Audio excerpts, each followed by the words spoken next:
संभाजीनगरच्या पैठण तालुक्यामध्ये अतिवृष्टी झालेली आहे। या अतिवृष्टीमुळे मोसंबीच्या बागेचं मोठं नुकसान झालंय।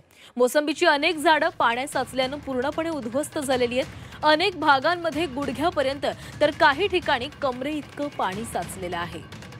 तर संभाजीनगरच्या पैठणमध्ये अतिवृष्टी झालेली आहे आणि या अतिवृष्टीचा फटका मोसंबी बागांना बसलेला आहे। मोसंबी बागेमध्ये पाणी साचल्यानं अनेक झाडं ही उद्ध्वस्त झालेली आहेत, त्यामुळे शेतकऱ्यावर मोठं संकट कोसळलंय। पैठणच्या नारायण हजारे यांच्या मोसंबीच्या बागेतून आढावा घेतलाय आमचे प्रतिनिधी विशाल करोळे यांनी।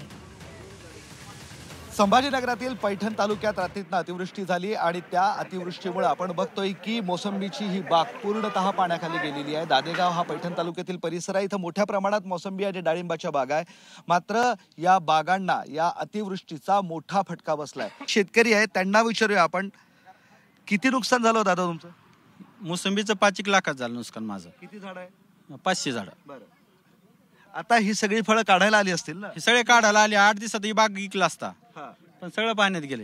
अच्छा, काहीच हाती लागणार नाही? काहीच नाही हात लागणार। ही जी झाडावर लटकलेली फळं दिसत खाली आता या पाण्यामुळे पडणारी खाली। तुम्ही सांग, काय म्हणत होता? हे म्हणजे 8 दिवसात 5 लाखाला गेले असते ना, आज त्याचे 5,000 सुद्धा होणार नाहीयेत।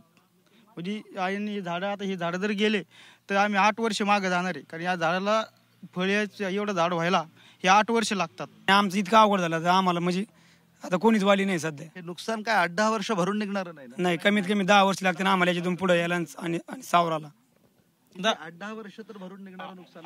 8-10 वर्ष तर आरामशीर लागणार आहे। आणि आता इथून पुढे उभारायचं म्हणजे एवढं दरजडच आहे शेतकऱ्यासाठी। सरकारनं आता तातडीनं या परिस्थितीकडे, या अडचणीकडे लक्ष द्यावं आणि बळीराजाला, शेतकऱ्याला मदत करावी, अशीच मागणी हे सगळे शेतकरी करतायत।